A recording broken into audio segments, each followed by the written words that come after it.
Kingston Community Radio on WGHQ Kingston. On your radio at 920 AM and 92.5 FM, and also online at mykcr.org. Central Hudson reminds you, when you're doing yard work, safety matters. If you use a ladder, be aware of overhead electric lines, including the service wire that runs to your house. Even wooden ladders can conduct electricity with dangerous results. And be very careful if there are electric lines above or near a swimming pool, and you're working with skimmers, brooms, or other long-handled tools. Central Hudson wishes you a safe summer. Long ago, you wouldn't think of galloping on a horse while doing calligraphy, and you wouldn't have attempted to ride your bike while typing a letter. Yet you think you can safely operate a multi-ton vehicle while texting? Behind the wheel is no place to multitask. If you want to BRB, drive now and text later. Lives depend on it. Visit StopTextStopWrecks.org, a message brought to you by the National Highway Traffic Safety Administration, Project Yellow Light, Noise, and the Ad Council. Hi, my name is Jackie Levezzo. I'm from Lake Katrine, and I support the Kingston Community Radio because it is an invaluable resource to the community and its residents. This programming is brought to you by the Friends of Kevin Cahill. As a strong advocate of local broadcasting, Assemblymember Cahill urges you to support Kingston Community Radio with your time and donations. Your contributions keep KCR vital and on the air at FM 92.5, AM 920, and on the web at mykcr.org. Please join Assemblymember Cahill and send your gifts of $10, $25, or more to Kingston Community Radio, Post Office Box 4364, Kingston, New York 12402. Together, let's keep KCR alive. Thank you, Lawrence. Good morning, listeners. You are listening to the KCR Morning Radio Show, broadcasting live from 16 Lucas Avenue, right here in Kingston, New York. 331-9255 is our call-in number. We would love to hear from you on this beautiful Wednesday morning. And what a difference, Lawrence, 24 hours, huh? I know. Temperature-wise, humidity-wise. I mean, it was super, super hot on Monday, like unbearably hot. Probably just like what you like. Just like I like it, yes. Yeah. And then when I woke up this morning, it's just like I like it. 48 degrees. I have the window open. I see that, yeah. If you get too cold, I will shut it. No, I have a pullover on, as you can see, because it was a little bit chilly. Even Cam and Nina were like, it's a little cold in here yesterday. But, yeah, yeah, it's definitely a big change in temperature. I was just looking at the weather before you got here, and it doesn't look too bad. You saw that heat wave they had last week in Arizona where it was like 118 in Tucson or whatever. And they've got some big problems. I mean, that was, They got big problems out west. Yeah, I'm glad we don't already, there was 47 different wildfires going. Wow, and that usually doesn't happen until later in the summer. Yeah, right. yeah. But, wow, that's nuts. You know, unfortunately, I hate to say this, but boy, unless the weather pattern changes, which nobody sees that happening, they're in serious trouble out there, because it's only going to get worse with the water situation. Number one, as these wildfires continue to ravage. Right. And that's usually happening in August. I mean, it's not even July. Right, July and August normally. And it's just like, it's, I have a friend that lives in Northern California, and he's like, it's just, he's been there for 10 years. He's like, you just come to, you get used to it. When it gets down to the later part of summer, it smells like campfire all summer long, because it's just in the air. And he doesn't live, he lives a couple hundred miles away from forest fires, but you can smell it in the air because of the wind. Oh, sure. So, fortunately, we don't have that. What the answer is long term, who knows? Probably nothing. Something I'm not going to see in my lifetime, but is the answer a large channel built similar to what comes down out of the Ashokan that feeds New York City? It's a long distance to take from, say, even the Midwest. But if that's going to be the cure to it, then that's a good idea. Yeah. That's so you just don't know what that long term is. But hopefully some engineers, architects are looking ahead, and Right. because I hate to see this, or I hate to say this, excuse me, and I hope I'm wrong. I just don't see it getting any better Right. up there. No, I don't. So yesterday was primary day, and I was just scrolling through some. I was waiting for the New York City results to come out. It wasn't in the Post this morning. I wanted to see if Eric Adams had won the primary for that. He's a former cop, former lieutenant. You know, I had ABC News, Eyewitness News out of New York on this morning, and they had mentioned one that had was very disappointed with his results and had dropped out. Yes, and I can't remember who they had referenced. So a couple of the county legislative races. The one in Sorgety's. Okay, so Eric Adams is far, far ahead. Is he? Yeah, 253,234 votes. And the next closest person is that one that looks like a homeless lady, Maya Wiley. 100,777, 722. So he has a 12% lead over her. Oh, yeah, that's a commanding. Yeah, now this is only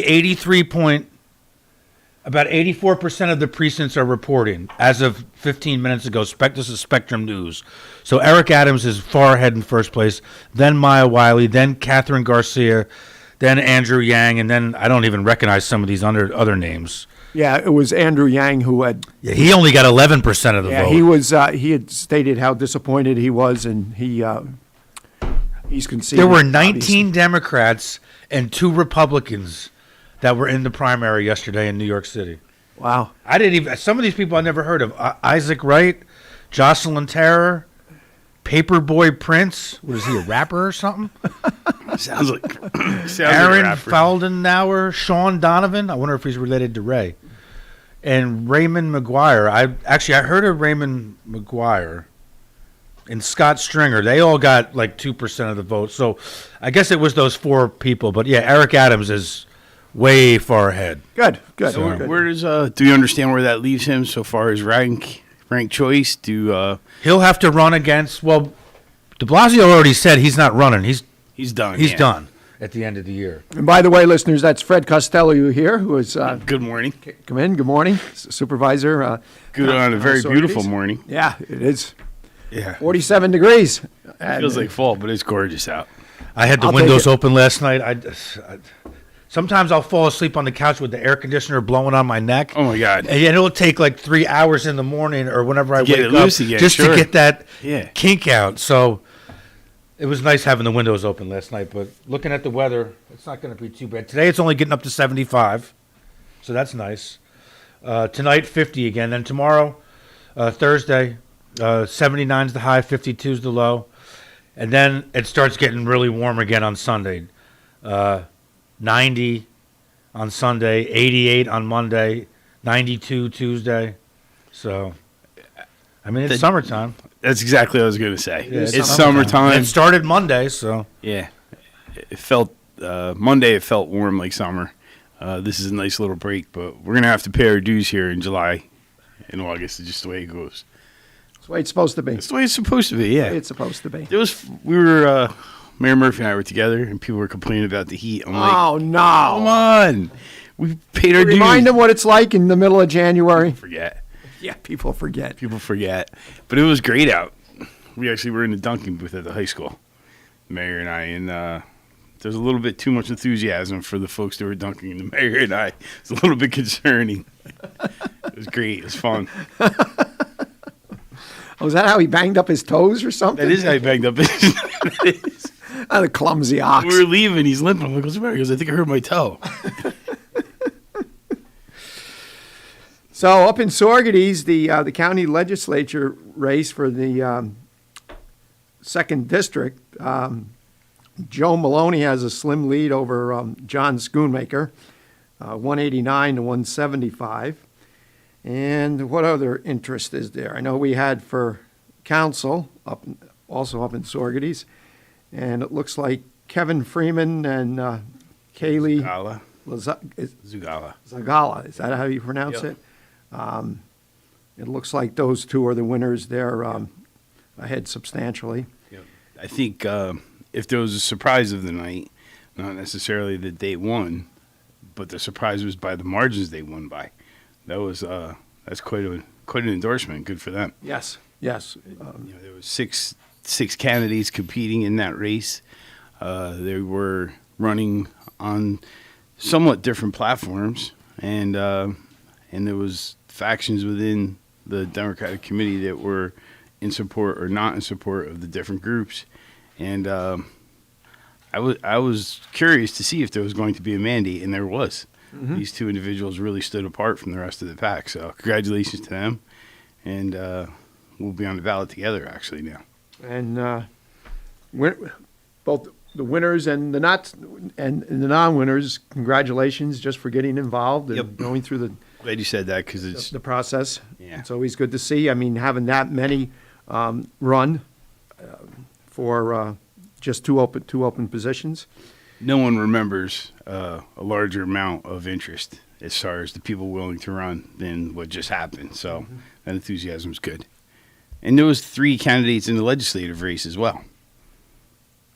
Yes. So there was a tremendous amount of interest there again.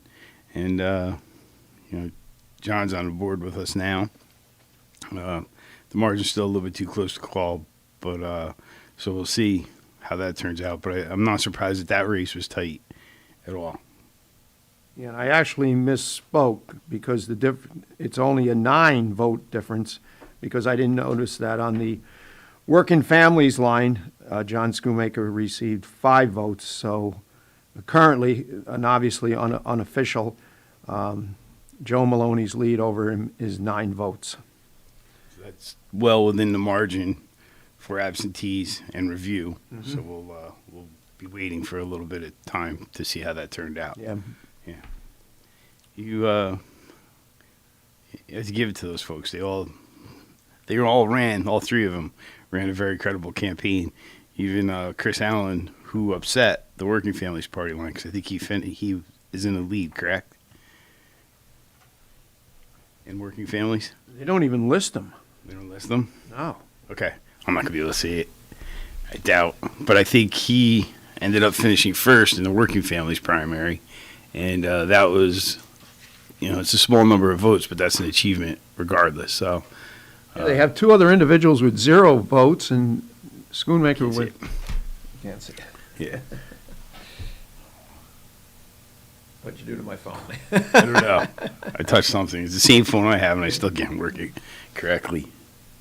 Yeah. I blew it up for you. Thank you. See it a little bit better. Let's see, District 2. So this morning, we've got scheduled at 7:30, March Gallagher, who's the county comptroller, and right on the front page of the Freeman here this morning, the trash agency is trying to squash or kibosh, whatever word you'd like to use, the subpoena that's been issued.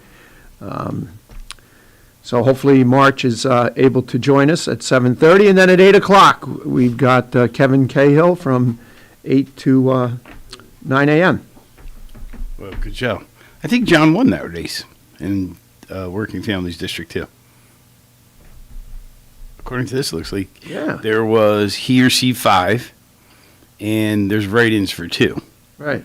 So I don't know, my conclusion was wrong. It looks like John won that, so good for him. Yeah, I don't even see where Chris was listed. Well, he would be the write-in. Oh, I gotcha. I gotcha. I gotcha.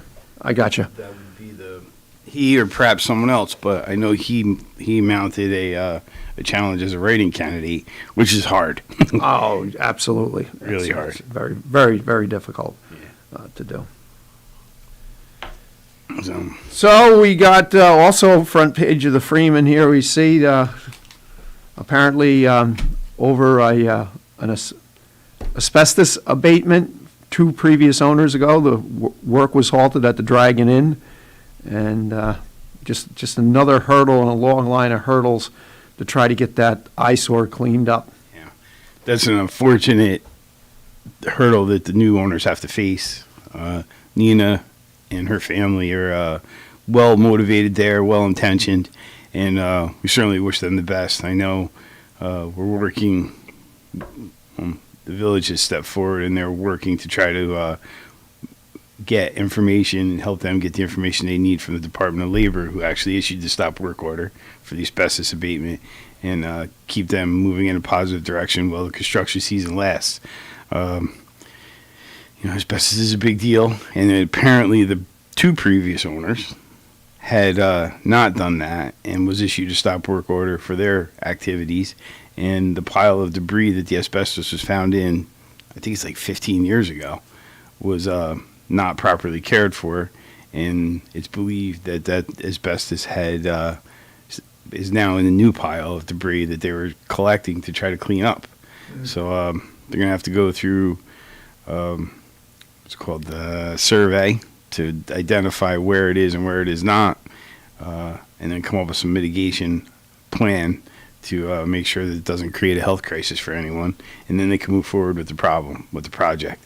I think that's always an intimidating thing, but that building had been basically gutted, so the inside walls are basically down to the structural wood, down to the studs. Yeah, the fire caused a lot of damage, and then sitting for nearly 30 years. 30 years, yeah. Yeah, 30 years. Obviously, a lot deteriorated over that time. That still remained after that fire. Yeah. So they're well intentioned. They believe in the legacy of the structure, and they want to restore it to its former glory. And she has a use for it herself, and intends to make the second floor.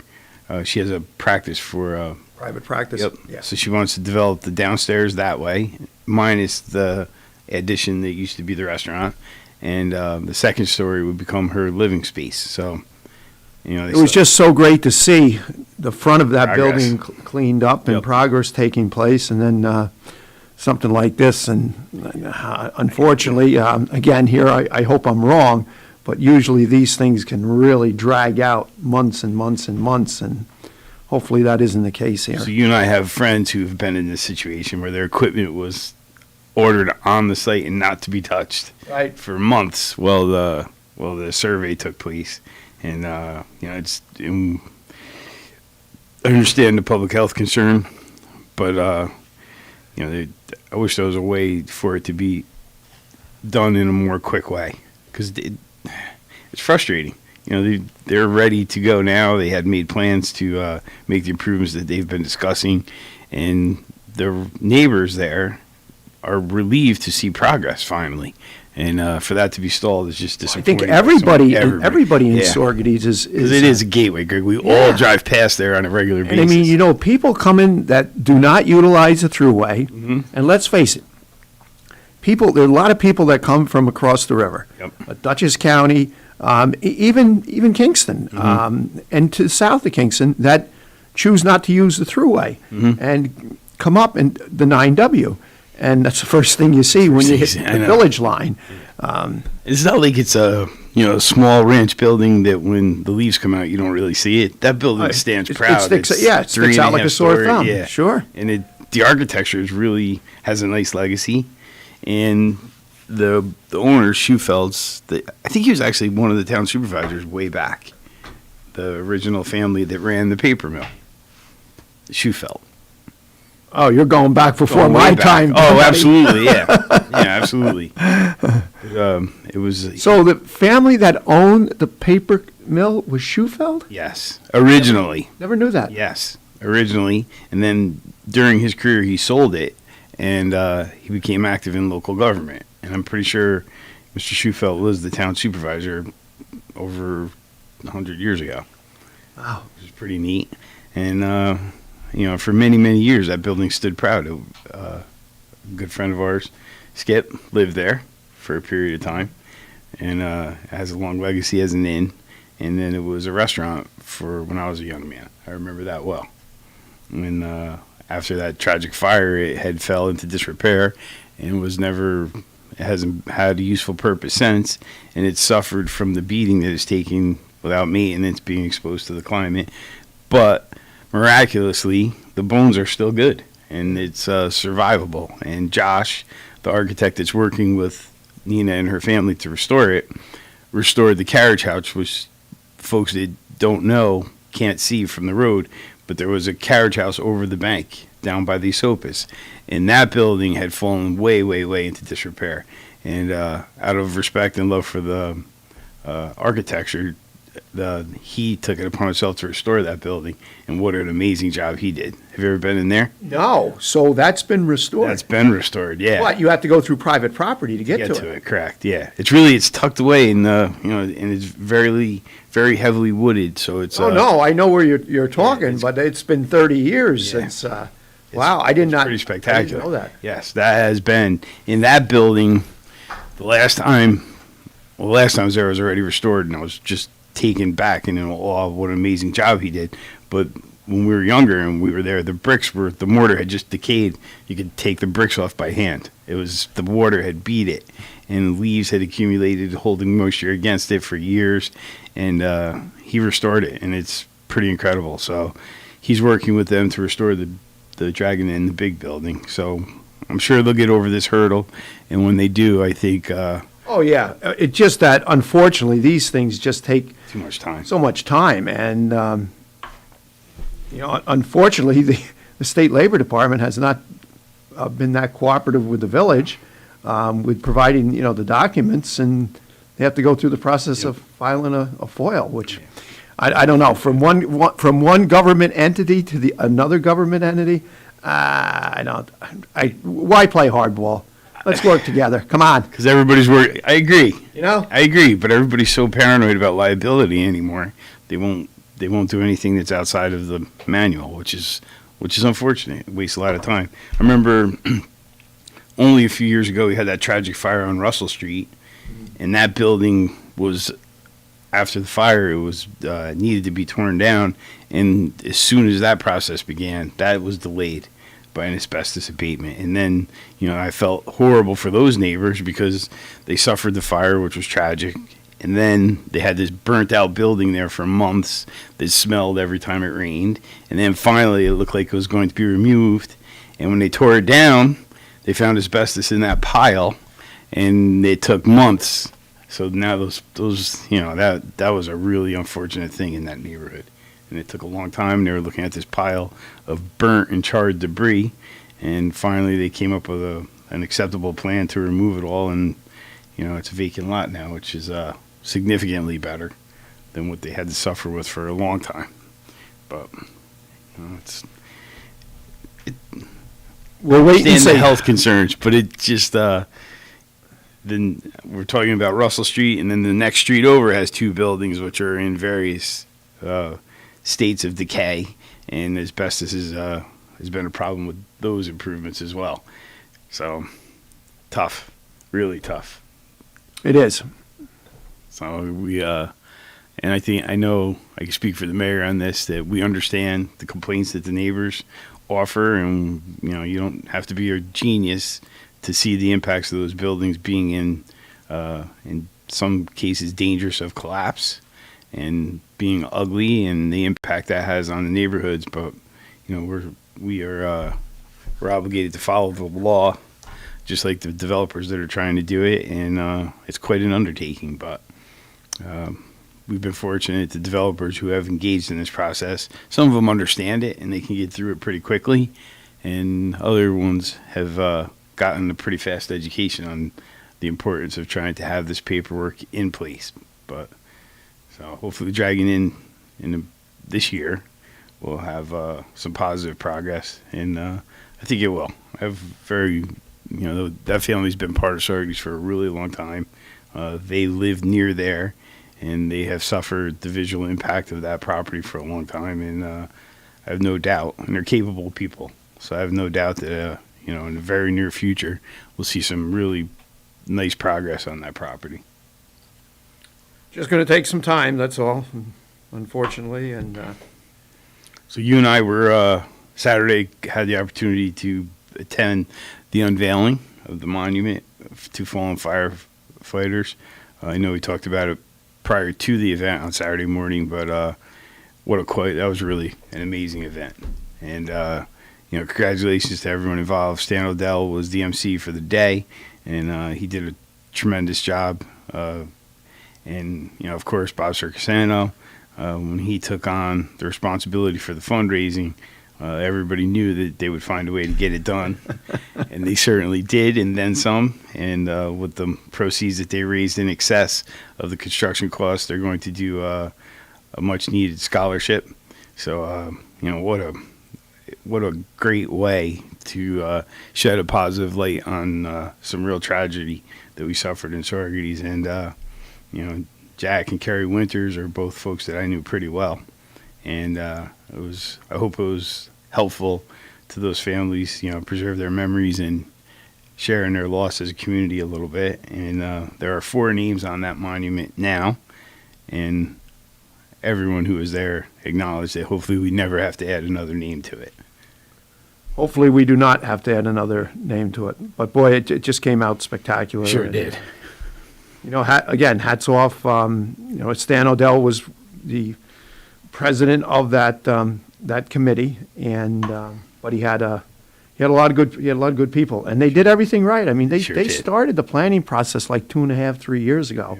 Yeah. So many times you see these things where they're rushed. Yeah, this certainly wasn't. Months. And just to have the foresight of how they laid that out, everything ties in with what was existing, the existing monuments that are there.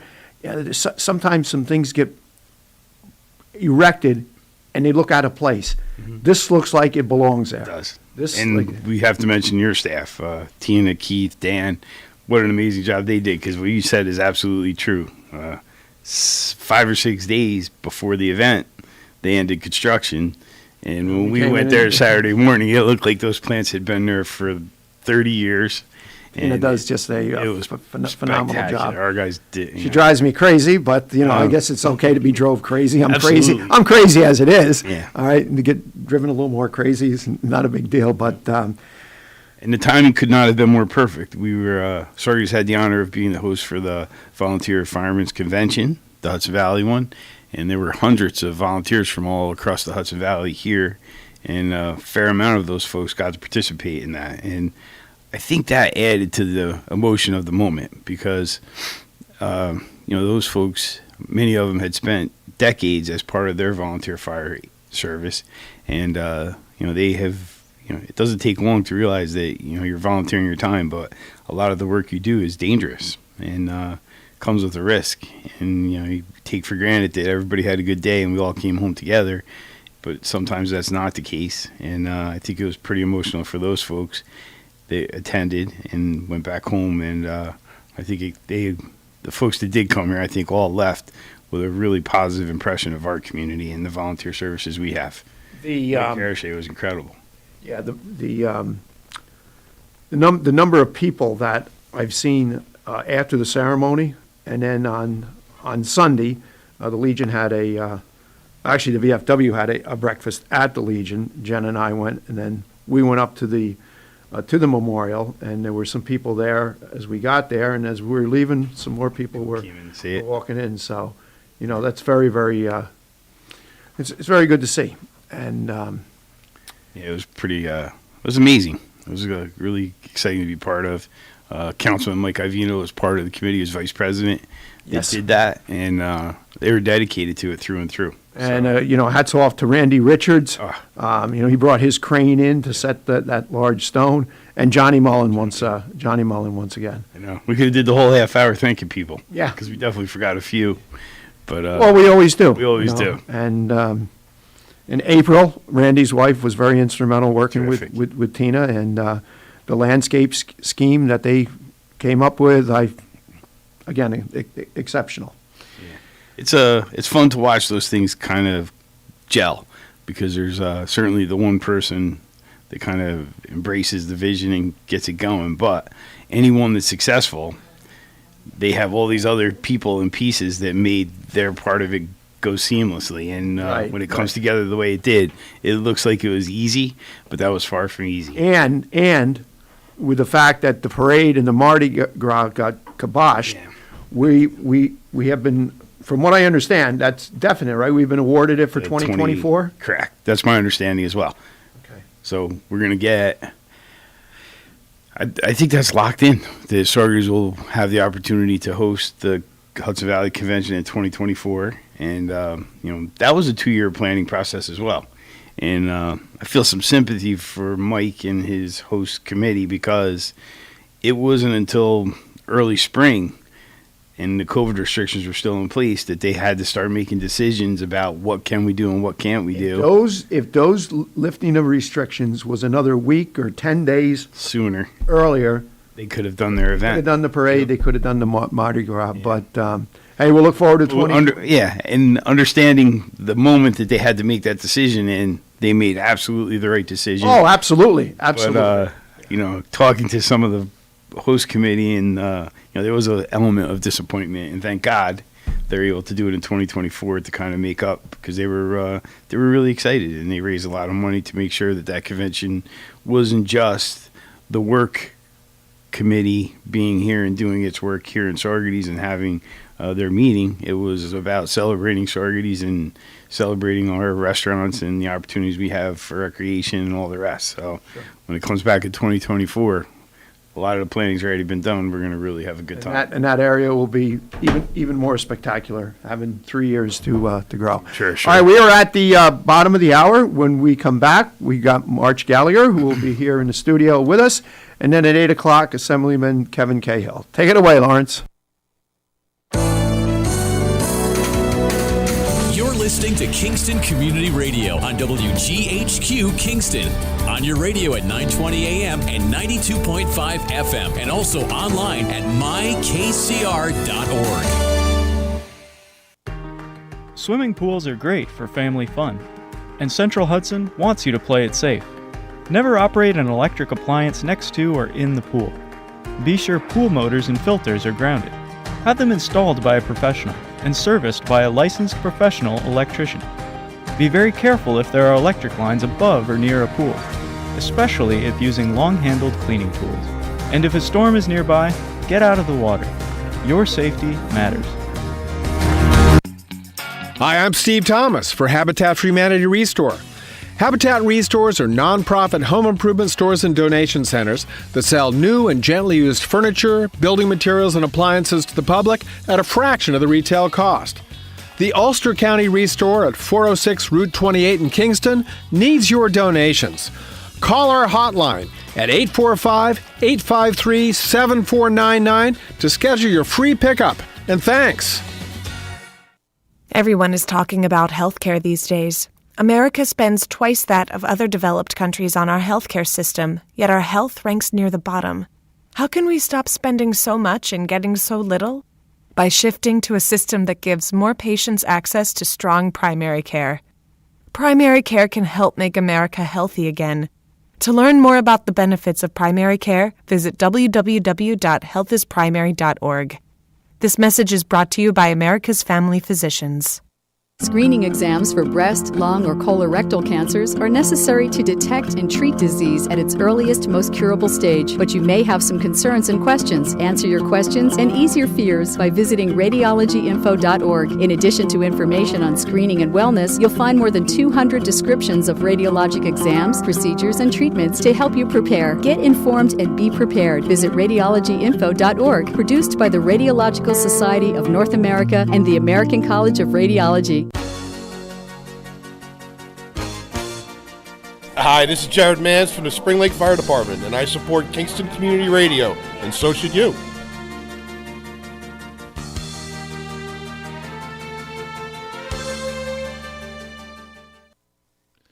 This portion of Kingston Community Radio has been brought to you by the First Savings Bank in Ulster County that still remains local to this day. Ulster Savings Bank, a community bank that's invested in local business, invested in community, invested in you. Ulster Savings Bank, your one-stop resource for everything local. Locations throughout the Hudson Valley and online at ulstersavings.com. Member FDIC. Thank you, Lawrence, and welcome back, listeners who were with us the first half hour. Those just joining us, 331-9255 is our call-in number. We'd love to hear from you. We have March Gallagher, Ulster County Comptroller, in the studio here with us. Thanks for joining us. So glad to be here today. Thanks yeah, for joining I'm so glad us. to be here. I heard, the last half hour where you were talking about the memorial and amazing work on that. I wasn't there actually because the assistant chief from my fire department, Michael Hines, passed away, and his funeral was exactly the same time, same hour, same time. I felt like I knew the whole county was going to be up in Saugerties, and I wanted to make sure he was well represented. And I've actually joined the Bloomington Ladies Auxiliary. And really? Yeah. Good for you. Yeah. Look, I like fundraising, and I can't think of a better purpose to fundraise for than my personal fire department, And actually, they have another new member, and she said to me, well, they've had to come to my house 3 times, so I figured I should join up. That they haven't had to come to my house yet, thank goodness. Yeah. So anyway, I'm thrilled to be here. I'm sorry I missed you guys last month, and No worries at all. No worries at all. We Bloomington is active. Their auxiliary. We announce prior to the pandemic. We would regularly announce events that they hosted, and they have a soup exchange, which is pretty impressive. Yeah, a lot of good quality homemade soups coming out of that. Yeah, we do a lot of different things, and I just think it's a great way to give back. And I've been to a lot of pancake breakfasts. Bloomington usually only does one a year, but we have other events that are great events, and it's just a great purpose. And what I've really found is a lot of the fire departments, people grow up in a certain department, then they might move to a neighboring town. They still want to participate, and some of my friends are participating as active members of departments that are not their home department. Yeah. So it's kind of, you can see it though, because there's family legacy that goes into that. And there's huge community. I can see, especially on the Ladies Auxiliary in Bloomington, it's just a really supportive sort of great group of people. Yeah. So, but anyway, I'm really excited about the memorial at Cantine. I think great work was done there, and I'm so pleased to see recognition of important first responders. Yeah, that was it was pretty impressive. Easy to get behind, and a really special group of talented people that made it happen. Yeah. So it was kind of. So the news today is crazy. I mean, first of all, Saugerties had like the most primary action of any town. You guys had a town primary, 6 candidates for 2 seats on the Democratic side. You had District 3 for one of the legislative districts. 2, right? District 2? District 2, yeah. And 3 candidates competed there for the Democratic nomination. That's right, yeah. So a lot happening in Saugerties. My goodness. Yeah, and then also our legislative chairman, David Donaldson, lost his primary. Did he really? Shell-shocked. I didn't know that. Wow, I'm almost falling off my chair. I'm really surprised. Yeah. It broke so late last night. It's not on the print newspaper, but it's the banner headline on dailyfreeman.com. And I was surprised because I really didn't see it from where I sit, meaning like I'm not on the ground in that district. I understand that the newcomer, Phil Erner, knocked a lot of doors. And I think we all know in this post-AOC world, like the ground game is everything. It's totally different. That is big news, though. And obviously I wasn't in tune to what was happening on the ground, but Dave's been kind of a giant in Ulster County politics for decades. I was shell-shocked, absolutely shell-shocked. So it was an exciting news day. And then yesterday, the RRA, not yesterday. Yesterday, the Freeman finally wrote an article, and I have to say kudos to the reporter there, Bill Kemmel, because he really got a lot right there. But they filed papers on Friday to sue my office, me in my professional capacity. I've never been sued before, so I was like, wow. You've arrived. This is how we're going to do things. You've arrived. Okay.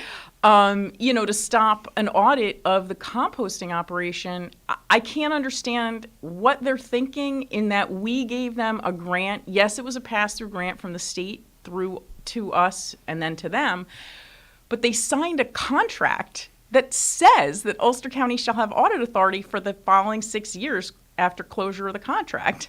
So I can't for the life of me understand why they're challenging it in this way, and I don't think it's wise. I think it's a complete waste of taxpayer money, and more importantly, and this is what all the listeners should know, We are facing the closure of Seneca Meadows. That's where all the municipal solid waste in the county is shipped to right now. It's not cheap. It's closing in 2025.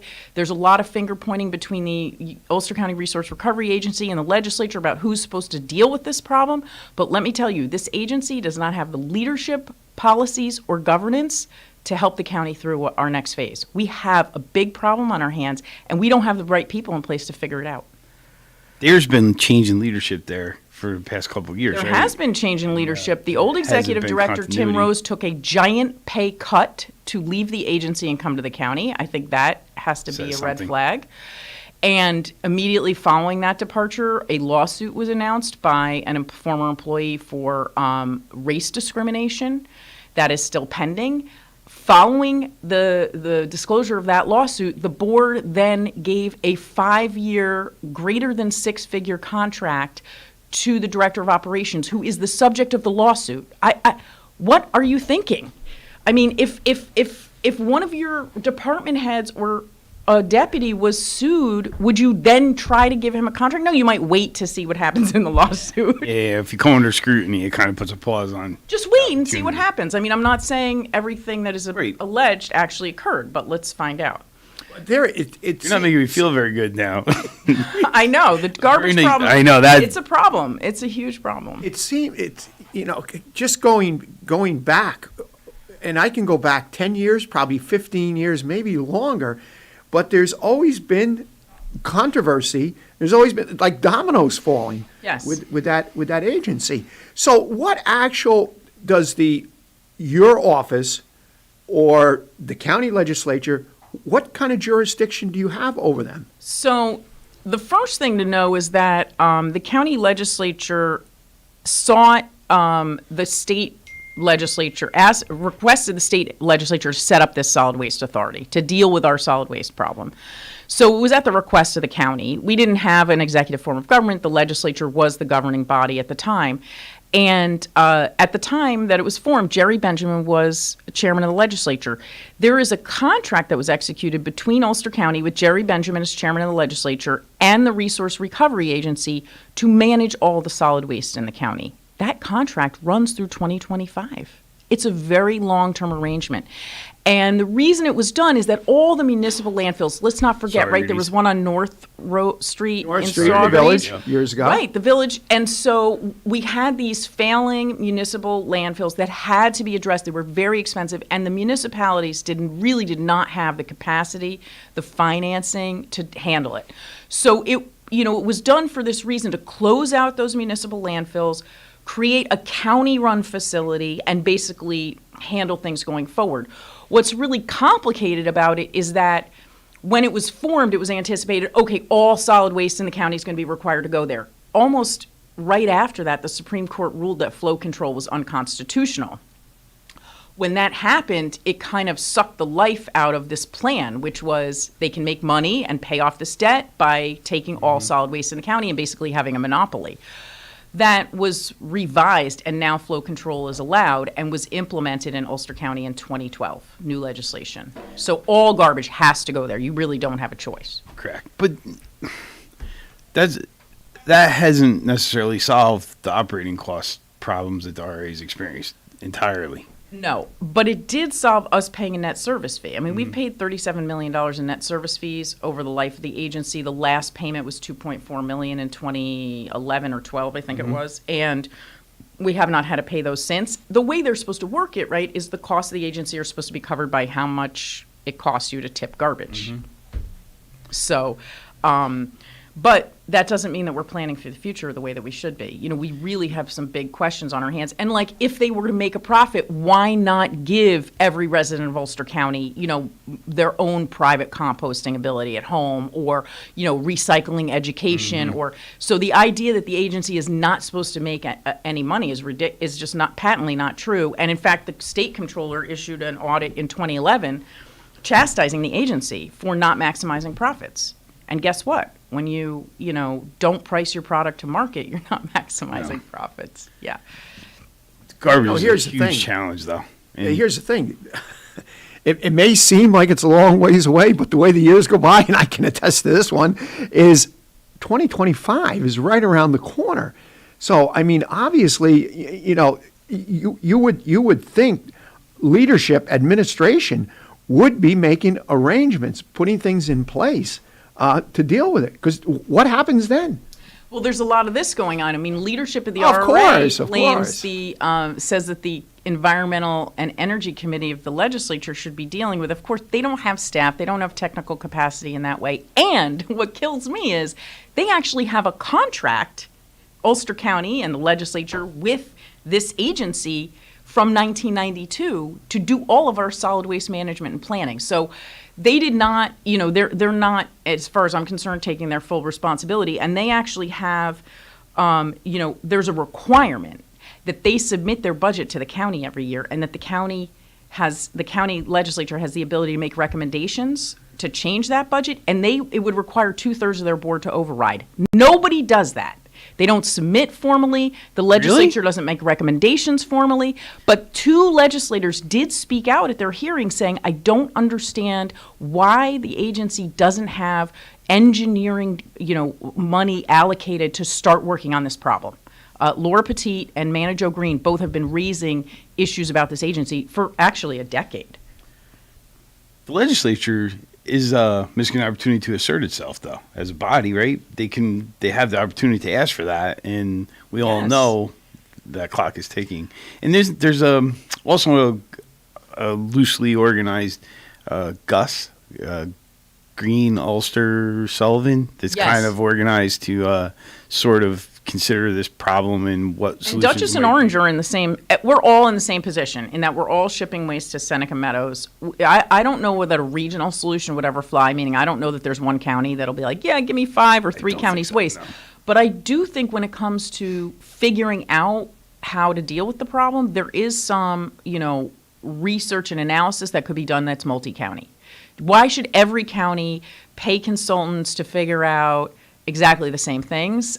Is there some economies of scale of working together just to look at the problem? Maybe not the solution side, but like, what is the problem side? Mm-hmm. And in Ulster, and I agree with you. I don't think it's going to be a different sock in every community. It's going to be the same sock. This is what works. This is what doesn't work. Right. And these are your choices. Exactly.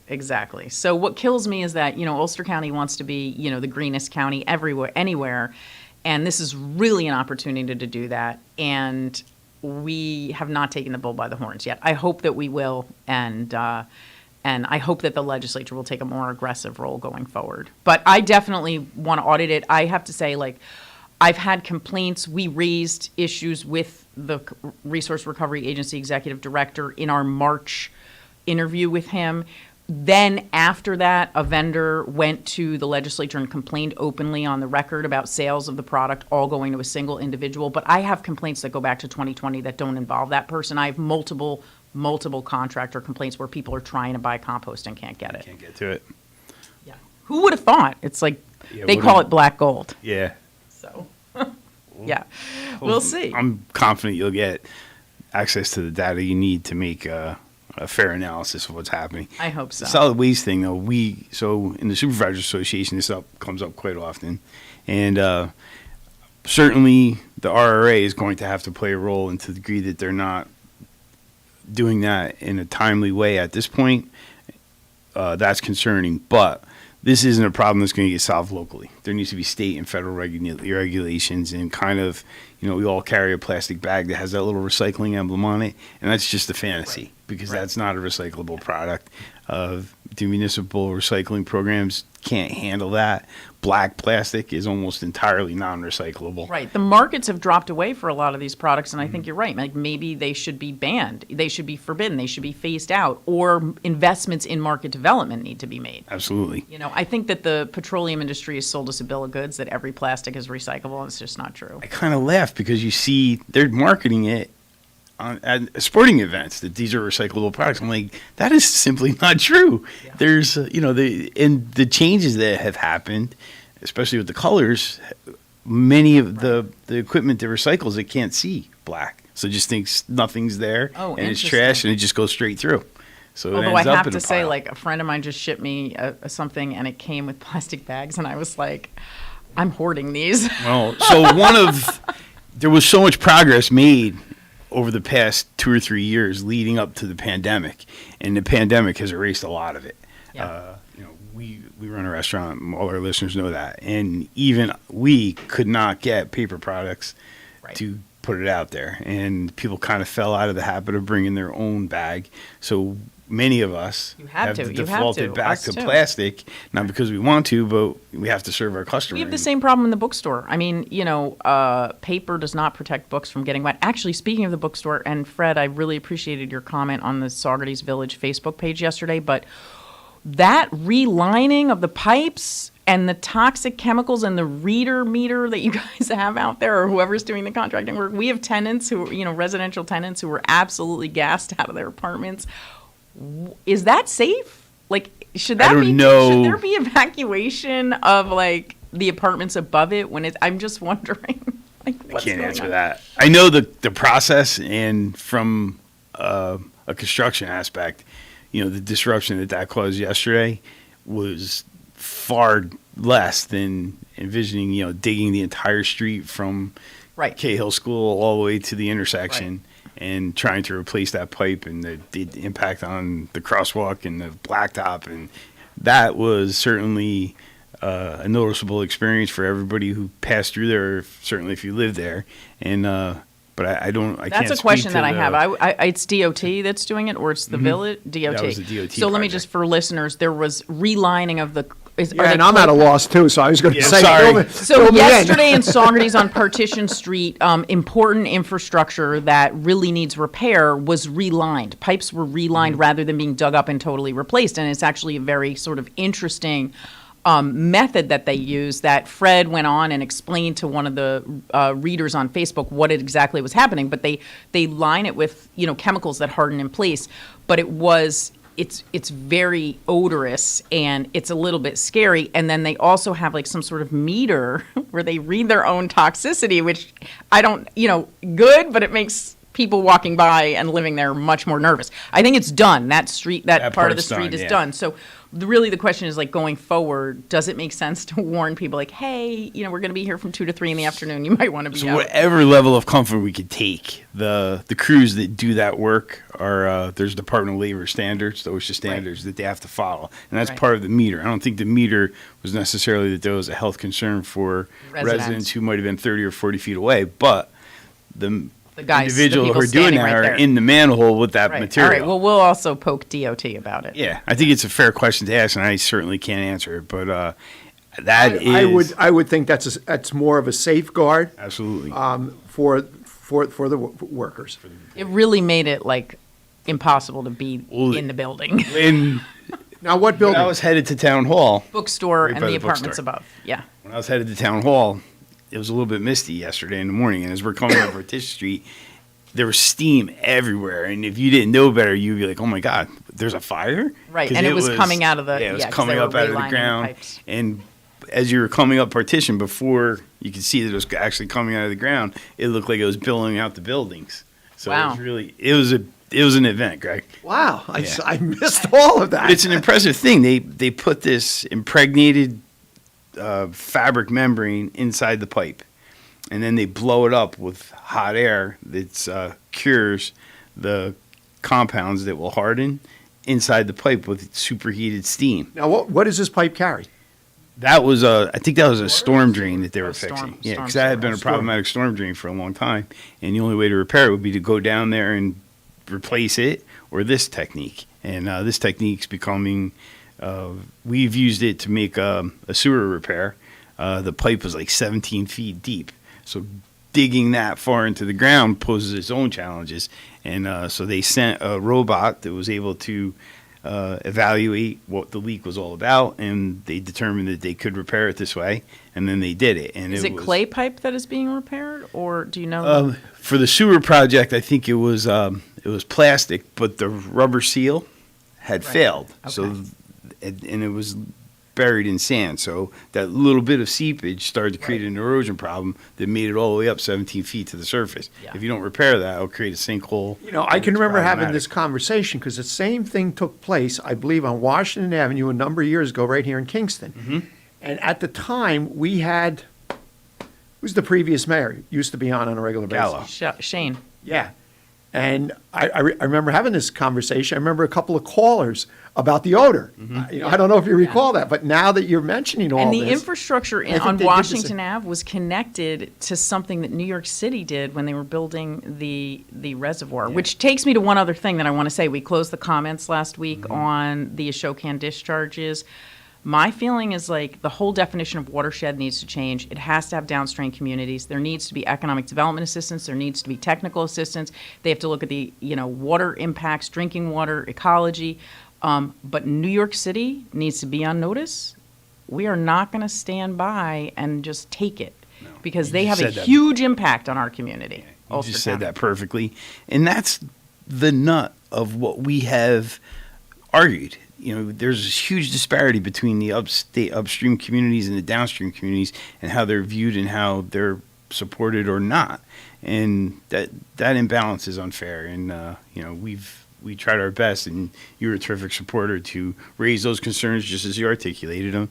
And hopefully we're going to get some relief.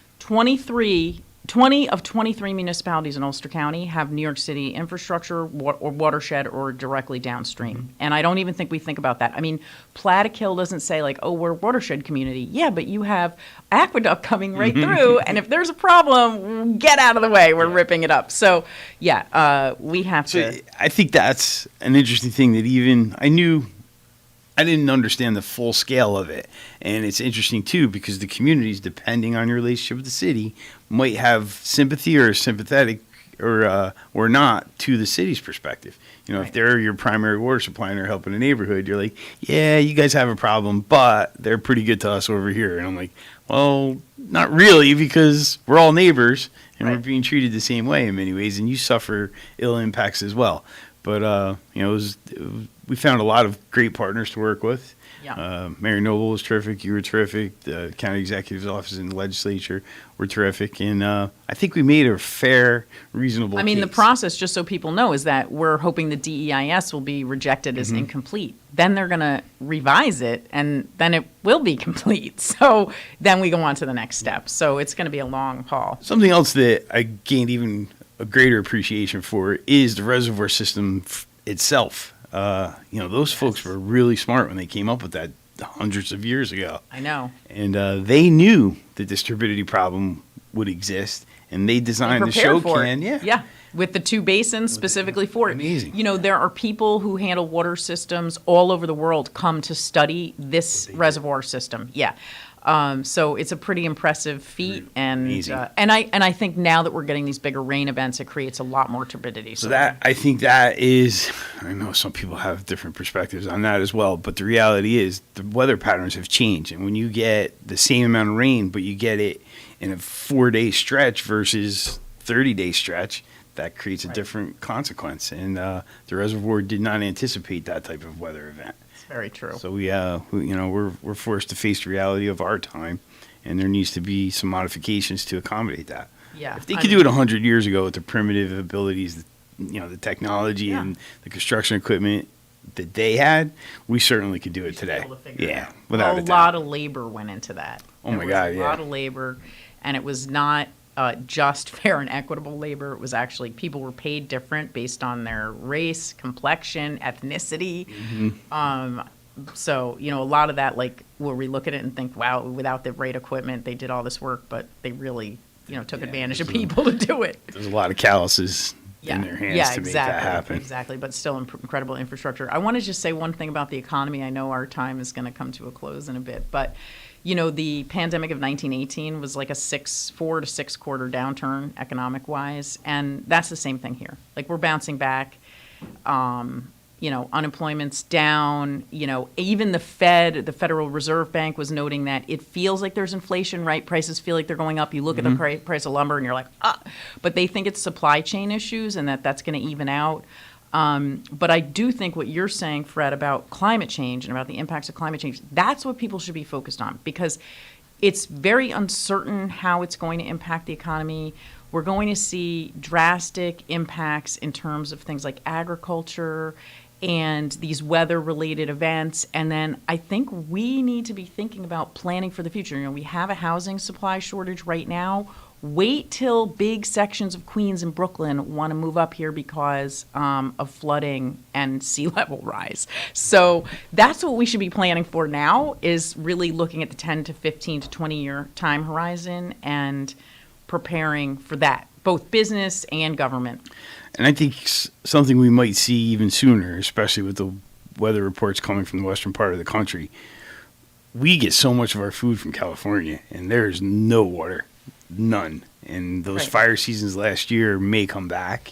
Yes. And we have to There's reload 40, we talked about this, Lawrence and I talked about this at the onset of the show. Right now, at this early stage, there's 47 separate wildfires out in the West. 47 separate ones. we're at the beginning of that season. They're in trouble out there. Plain and simple. I They're would never live in California. they're in trouble.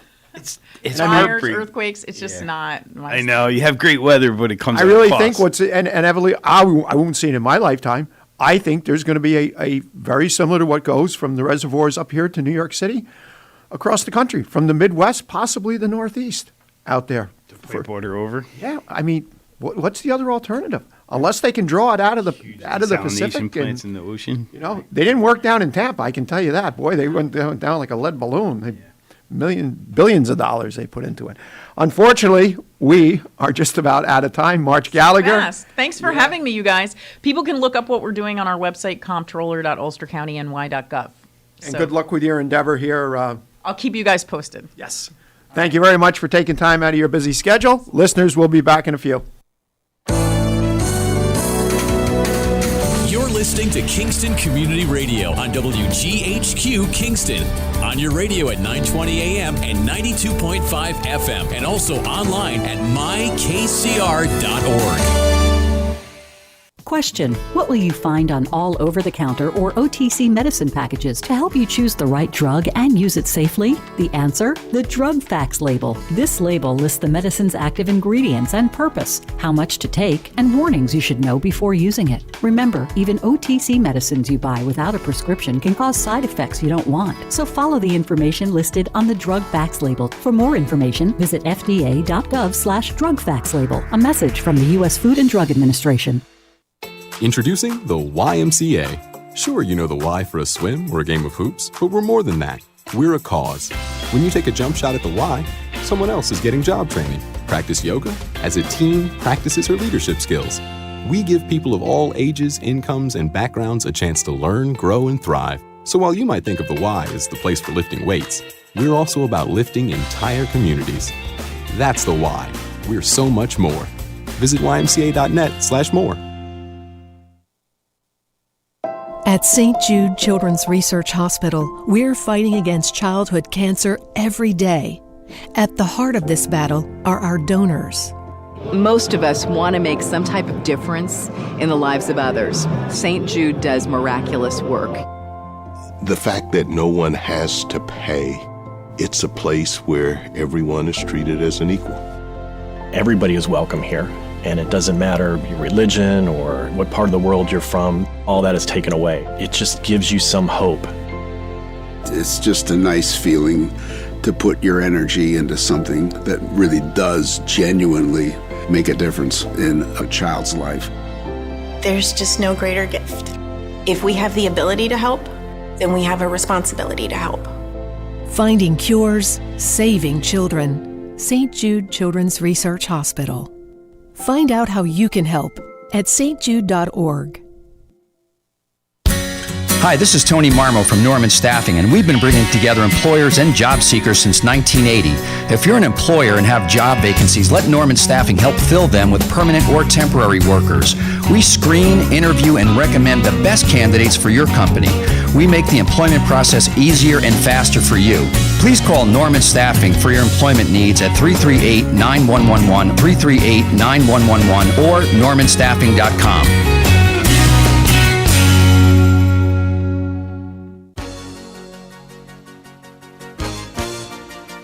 Hi, this is Jim Quigley, supervisor of the town of Ulster, and I support Kingston Community Radio, and so should you.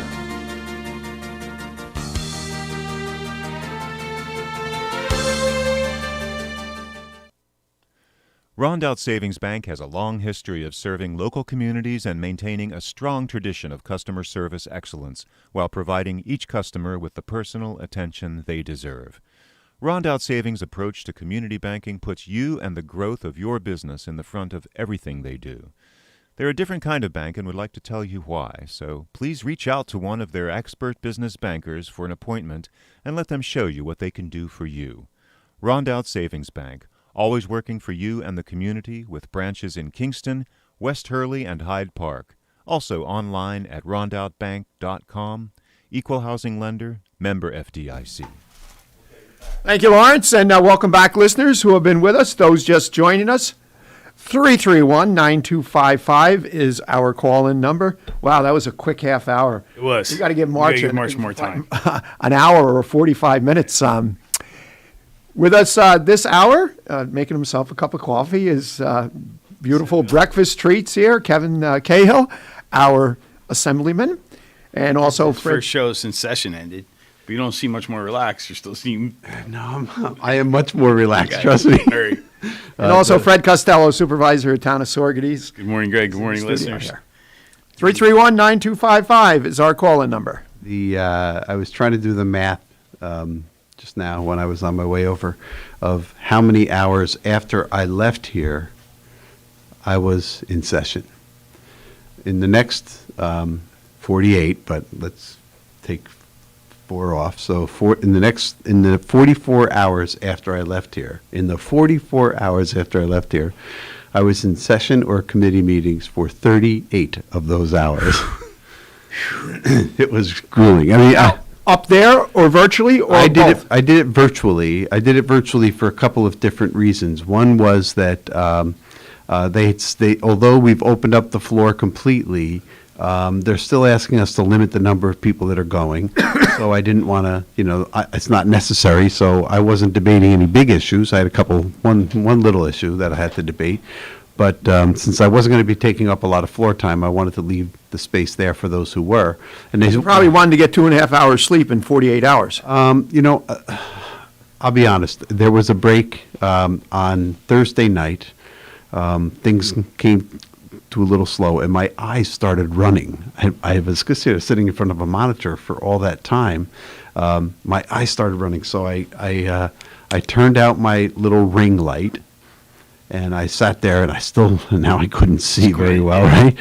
So then I turned out the overhead light, and I just left the screen on, and I kicked back, and I just listened to the fast roll call of all the bills that I knew I was voting for. And I set an alarm just in case, because I'd been up already pretty close to 24 straight hours. I set an alarm for 15 minutes, and I didn't go to sleep until about 13 minutes. That's something when you want to go to sleep. And then the alarm goes up, and I said, I give myself another 15 minutes, and the same darn thing happened again. I was awake for 10 of the 15 minutes, and so I got a total of about 12 minutes of sleep in the middle of, I'm glad I wasn't on the floor for that, because it would have been a sight to see. But the thing that made this year different, and it's interesting because one of those people is in the news, the thing that made this year different is since about the year 2002, we've had something called in-seat voting. And prior to that, we had what was called a fast roll call and a slow roll call. And we dealt with, I think on the floor, we had over 1,100 bills come on the floor this year. And by the way, a third of them in the last week of session. So in the old days by pre-COVID, up going back to 2002, we had to be in our seat and we had to literally push that little button on the console to say yes, no, or abstain. Right. With COVID, we did it a little differently. We suspended our in-person or in-seat voting rule, and we did what was called a party vote. And that is, since we've discussed most of these bills far in advance, we know which ones, we've all served on committees, we know which ones we're going to support and oppose. Generally speaking, the party can stand up and speak their mind. And most of the time, and I mean literally most of the time, the Democrats and the Republicans agree, and we all vote in favor of a bill that makes it to the floor. The real battle takes place in committee. So this year we had that process where we could vote by party, and it moves things 20 times as fast. However, because we're not, since we're not in person, there's still a lot of people that want to say, hey, I'm over here, look at me, look at me. So there's a lot of people who felt the need to speak on every bill, and that slows things down. So we had a debate when I tell you this, you're going to say, what is wrong with you people? At 2 o'clock in the morning on Friday morning, the session ended at 4:18. At 2 o'clock in the morning, a freshman colleague, who has been known to be a little prickly toward other members. Interesting use of language, but makes his point. Yep. Offers a bill to require the color of fuel oil tanks to be either white or an off-white beige. She's a freshman.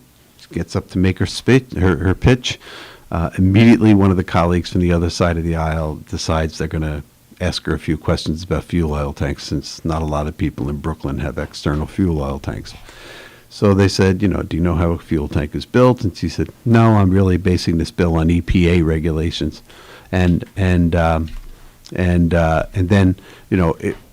she responded that she was not familiar with the construction of fuel oil tanks, and that drove people insane.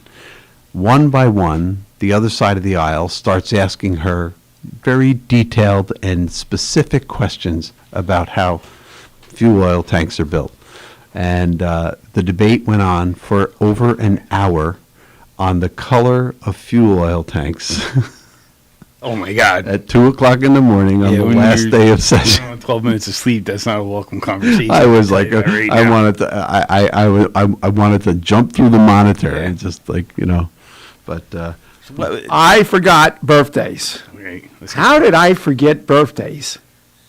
I don't know. We had 3 different birthday nominations today, so it's important we get this right.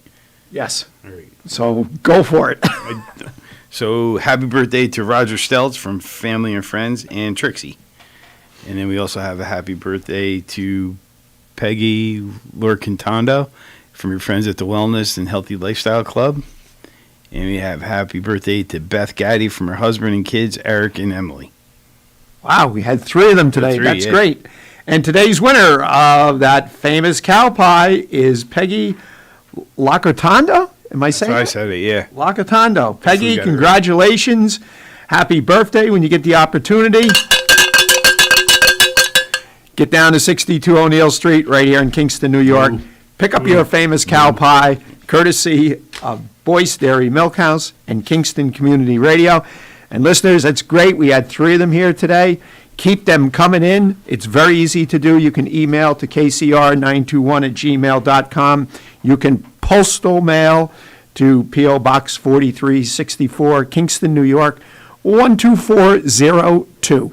So once again, Peggy Lacotrano, congratulations. Happy birthday. Have an awesome day. I was purposely interrupting you because that's my grandson's favorite joke. Knock, knock, who's there? The interrupting cow. The interrupting cow. That's cute. So long story short, but it's too late for that. But session was productive, but a little bit hectic at the end. This is the first time we've done all-nighters in about 5 or 6 years. We kind of got away from them, and it was a good thing we got away from them, and I hope we get away from them again. But we had a broad, far-reaching agenda dealing with lots of things, mostly in the beginning of the session and sporadically throughout the session, sprinkled with pandemic information, and then we, whatever we had to do for the pandemic, passing on federal aid, getting additional moratoria on utility costs and things of that nature. And then we also took up a whole other agenda. We took up an environmental agenda. We took up a criminal justice agenda. We took up a voting rights agenda. So a lot was accomplished. And I said that a person was in the news. The reason we had in-seat voting, the reason we had done away with the short roll call, was that one of our colleagues made a big stink in the press over the fact that, the chamber is empty and everybody's voting. Well, we were in our offices listening on our monitors at the time. This was before television monitors. We had these little boxes. And that person immediately left the assembly and ran for office in New York City, and he just was in the runoff for mayor, Scott Stringer. So. Oh, really? Yeah. He didn't did finish not. strong at No, all. he didn't. No. Oh well.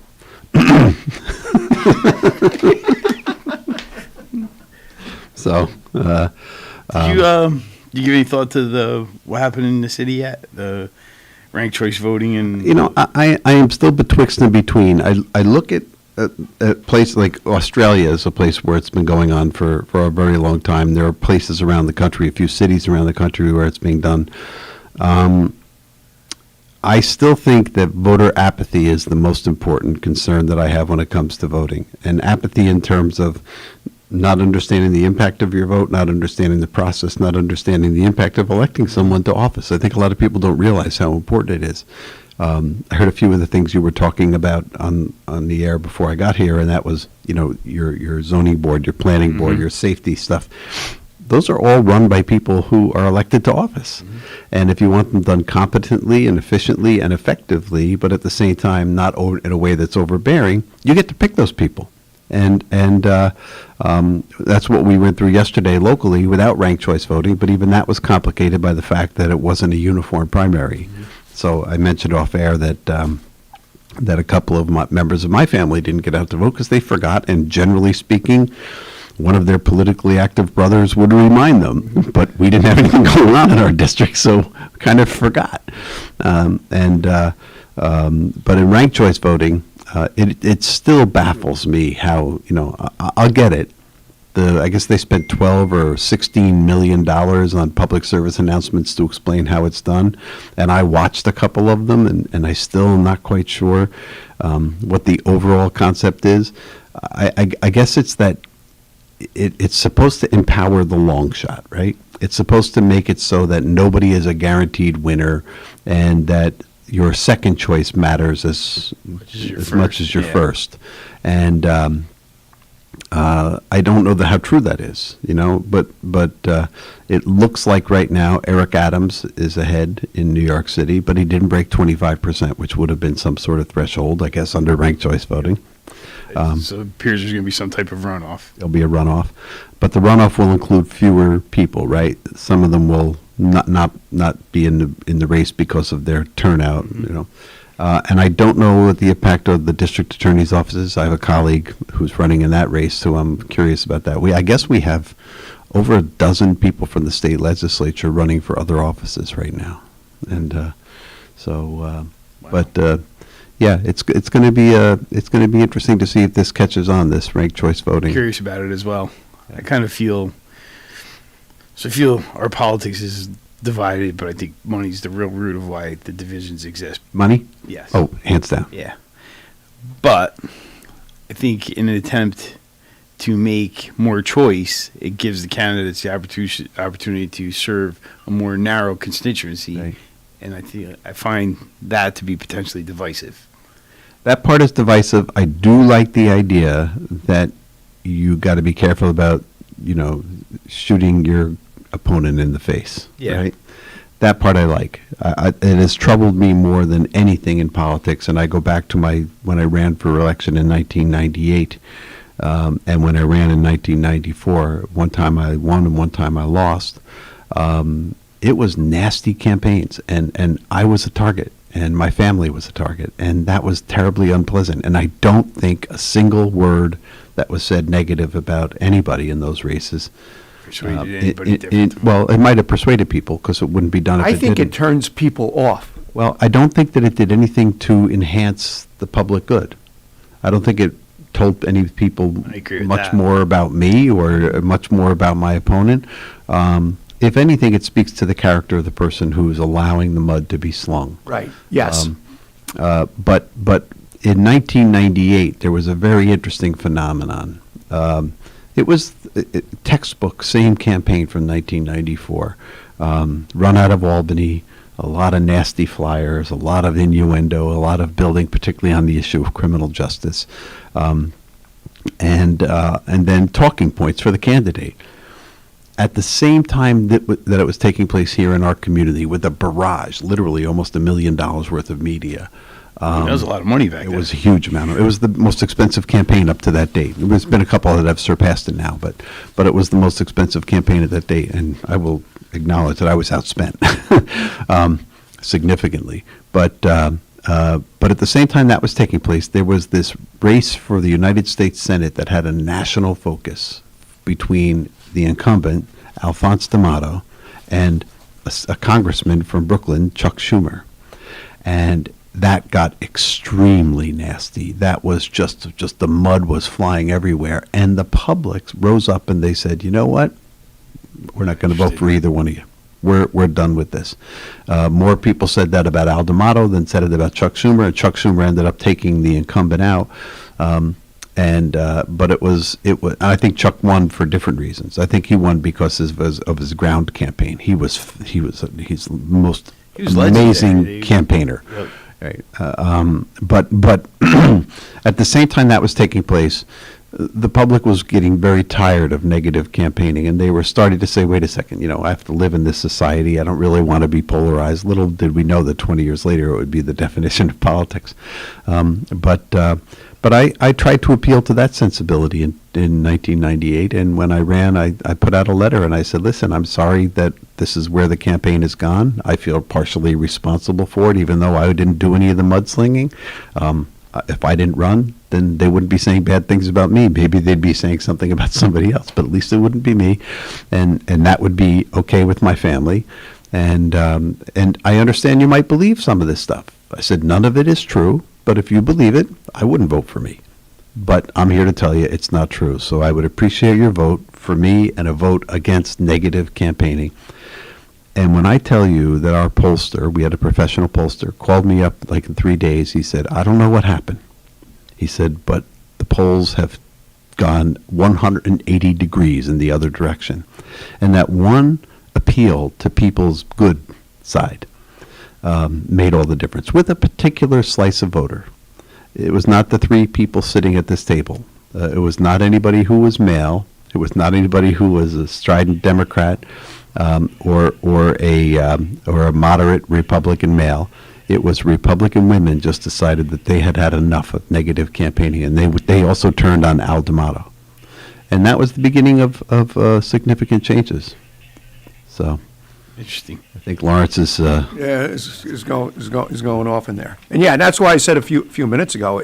I think it affects the individual that's throwing that mud. It hurts that individual. I mean, we've seen it in Sorgetes years ago. People don't want to listen to that kind of crap Greg, in mudslinging. And here's where we get back to Fred's original point, and I'm sorry for stealing it, but the original point was money. And money tends toward negative campaigns. And the reason money tends towards negative campaigns is because you can repeat a message over and over again if you have enough money. And it doesn't matter how true or how deep that message is. You can make it so. I mean, 67% of all Republicans think the election was stolen. Yeah, that says a lot. In an election that has been declared by person after person who knows what they're talking about. Right. There were court challenges, and those courts said no. That this was the most transparent, open, and secure election in the history of the United States. But 67% of people in one party believe that. That's phenomenal. And the reason they believe it is because that message was repeated over and over again. And over again. Right. Yes. Right. And you can do that with money. They wouldn't do it. They wouldn't do negative campaigning if it didn't have some effect. So you can convince people of something that is not true or not relevant. Maybe it's true but not relevant. If you hammer away at it with a flyer, a phone call, a newspaper ad, a television ad. I think the part of that that's particularly appalling is it can be done parallel to a campaign or anonymously to a degree, because there's PACs that will subscribe to a narrative and repeat that narrative and beat the opponent with it over and over and over again. Let me And be there's really no perfectly- accountability to that. Let me be perfectly clear. I don't know what the situation was between D'Amato and Schumer, but in my race, it was not my opponent who was saying it. It was an independent third party, the Republican Campaign Committee, the Republican Assembly Campaign Committee. In fact, the person who I ran against is a friend, and we remain friends now and throughout. And we think, at least I'll speak for myself, I think very highly of him. And I don't believe those were words that would come out of his mouth.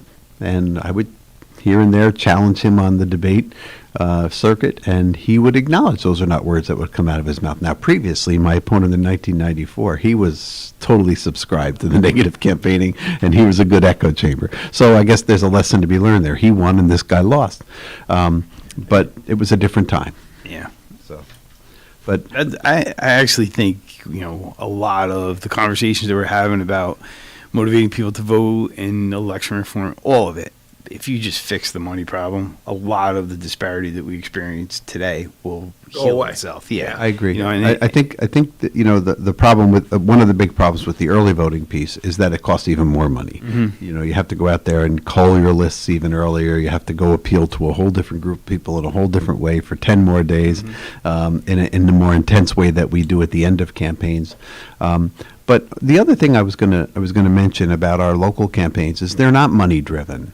Our primaries are generally not money driven, and the campaigns we saw now were really about who went out and got who wore out the shoe leather. motivating people to come out. Right. But small, so again, back to the significance of it, even in Saugerties, we have 6,000 voters or thereabout. Yesterday was decided by hundreds of people. I think in Kingston, the race for the county legislative seat that I used to occupy, now held by Dave Donaldson, I think that was decided by under 500 voters. And that's a significant population that did not participate. By like a factor of 9. Yeah. So, this is our country, our democracy, our government, and to the degree that we exercise the rights we're afforded, it's more reflective of what we want it to do and what we want it to look like. To the degree that we're benign and don't participate, we have to bear a little bit of responsibility for the outcomes, and if you didn't vote, it's hard to complain. Well, I mean, just looking at the numbers in Saugerties, and Sunday morning, I took care of opening up the Greco Center, and the lady from the Board of Elections was already there. And no, actually, it was Saturday because the Bruderhof was there, and the young lady needed to use the restroom, so I transported her over. And she was concerned about the parking lot filling up, and she wondered what was going on. And I said, how's the early voting been? She said, out of all the sites in Ulster County, Saugerties has been the busiest. Highest one. So now I'm thinking after I'm looking at the results, and I'm just thinking just in the past minute in my head, if we were the busiest, my God, what was it, like a ghost town in those other areas? Yeah. I want to make a quick distinction between people who choose not to vote and people who can't vote. And some of the early voting, some of the no excuse absentee stuff that we've been working on is to allow people who want to vote but find themselves in a position where they can't because they have an elderly family member they have to take care of, or because they are working that day on a double shift or something else. Making it possible for people to vote is very important. It's not going to bring them to the polls. You can lead a horse to water, right? But making it possible for people to vote is critically important. And we did a few of those things this year, too. We did second passage of the constitutional amendment that would allow no excuse absentee voting. Now it goes before the voters. The voters will decide if we're going to have no excuse absentee voting. Well, the thing with the early voting, that also affords a lot of people, because you hit the nail on the head. There's days, maybe somebody's working a double shift, but with the fact that they did it on Saturdays and Sundays and they rotated times, one day was 9 a.m. to 4 p.m., another day it was 12 to 9 or 12 to 8. So it gave people that opportunity to at least that wanted to vote. Right. And someone criticized that. Why? Because it's confusing. And I'm like, what? I'm like, there's no perfect formula to resolve this. But if we did it the same time every day, only the same people will be eligible to vote. Right. So by mixing the times, it gives hopefully different folks that have opportunity to go vote. So if you're working a second shift on Tuesday, you could vote early because they started at 9 o'clock, and then if you don't get home until 7:30, either on your way or you can still vote. So that's. If I could take a minute or two here to go through some biweekly statistics that we have here. I think it's important to keep track of this stuff. Let's talk COVID for a moment. There are 18 active cases in Ulster County, only 74 active cases in Dutchess County. Almost 57% of Ulster County is fully vaccinated, and if you take out the kids who are not eligible for the vaccine, that's a pretty good number. In Dutchess County, it's about 51%. All told, between the two counties, 250,000 people got their fully vaccinated. You have the percentage of Ulster County residents that have had at least one shot. No, I don't have that number, but it's well over 70%. Yeah, that's what I thought. And so we have this thing under control. I think it's looking good. I'm a little concerned about those places where the vaccination rates are way, way lower because the variants can really start to wreak havoc in those places. Unemployment, that's part of COVID too. We are at our lowest number of active cases in our office right now. We have only 19 active cases. That means 684 cases that have come through our door have been resolved. And that's a good thing. And the interesting part about this 19 cases is a significant number of them are people who want to give money back. That is an interesting part. Yeah. So what do you mean by 19 active cases? We have people that reach out to us when they are not having success in reaching out to the Department of Labor or have an issue with the Department of Labor. Receiving benefits. In receiving benefits, or in the case of a handful of people, returning benefits because they ended up finding out that they weren't entitled to them for one reason or another, or they came after they went back to work or something like that. So we have both issues. But we're down to 19, which is a real... From over 600. From almost 700, yeah. So that's great. The last thing before we go to the break, I'll just mention real quickly to any grandparents or parents or aunts or uncles who are listening, the summer reading program flyers have been distributed to schools. 10,000 of them went out over the past couple of days. We are working with our libraries. We have a great theme this year. We expect higher participation than ever. We made it through COVID. We had a remote ceremony last year, but we're going in person this year, and that means everybody gets a goodie bag if they show up. Last year, how many years is this now? A lot. Let me put it this way. My daughter, who is a teacher and has an 8-year-old daughter herself, was a participant in the first reading program. So. We are at the bottom of the hour. We'll be back in a few. You're listening to Kingston Community Radio on WGHQ Kingston. On your radio at 920 AM and 92.5 FM, and also online at mykcr.org. Central Hudson reminds you that summer thunderstorms can strike with strong, gusty winds, knocking down trees and power lines. If you see a downed power line, call 911 immediately to report it. Power lines can carry an electric current strong enough to cause injury or death. Stay at least 30 feet away from a fallen line. Don't try to move it or anything that has come in contact with it. And never drive over a power line. Remember, your safety matters. There was this one time I went snorkeling in the Caribbean when I was a kid. It really just blew my mind.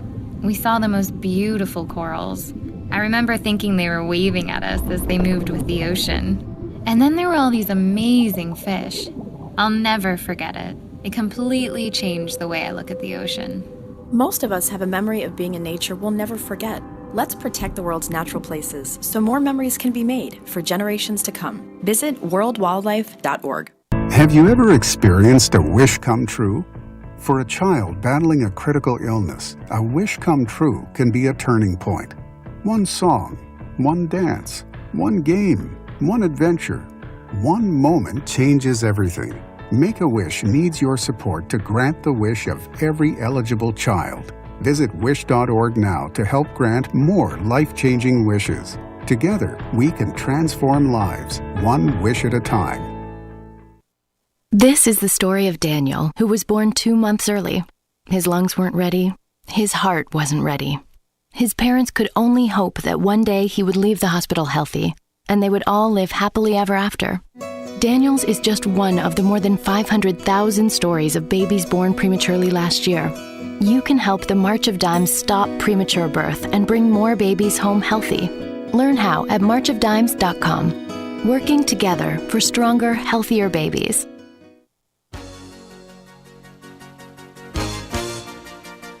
Hi, this is Winnie from the Rosendale Seniors, and I support Kingston Community Radio, and so should you.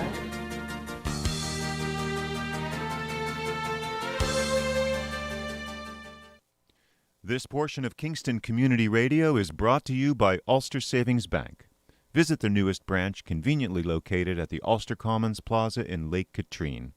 Experience the difference that local community banking offers with the convenience of another great location, easy access, plenty of parking, and a 24-hour ATM.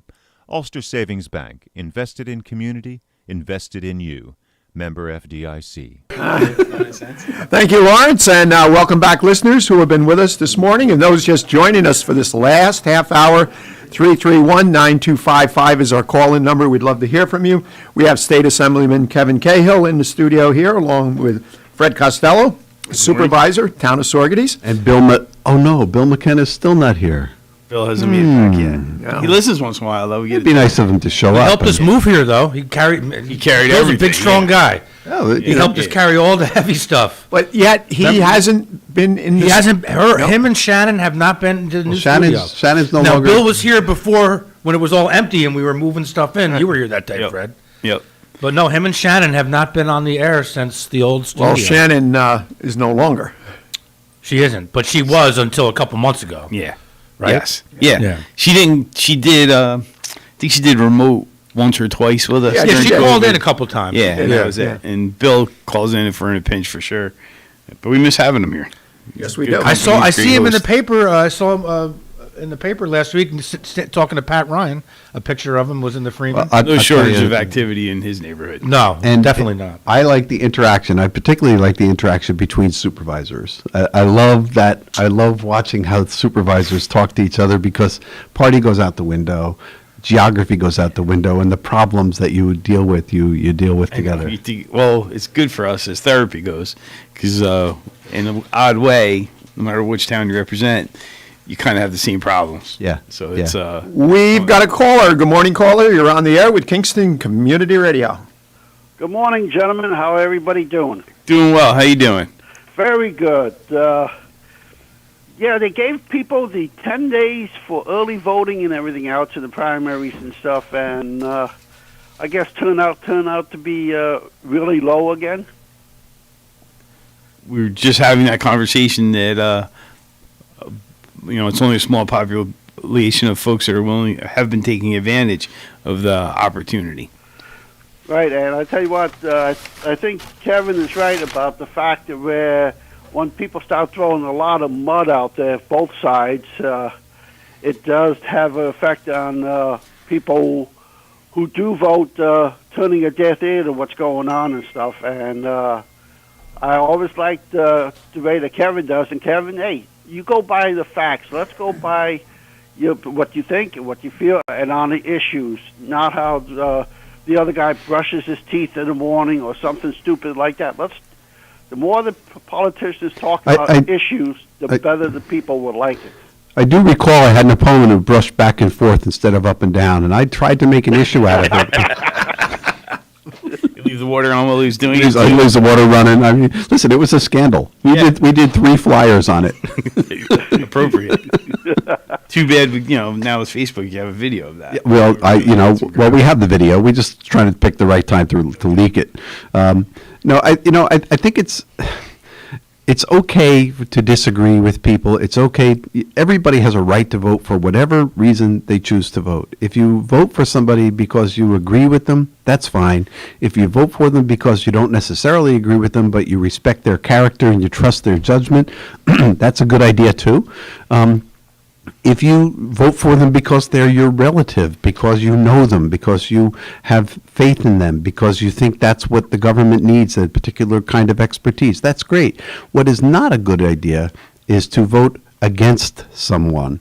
to ever vote against someone. I mean, if you vote against someone for this reason or that reason, that's a really, you're creating like a negative energy, and it doesn't speak well of democracy. We should always be choosing from the better options, not the lesser of evils. And I hope that's what I portray. I in my last couple of opponents, and I vehemently disagreed on a number of issues, and that reminds me, and I will come back to that point in a moment.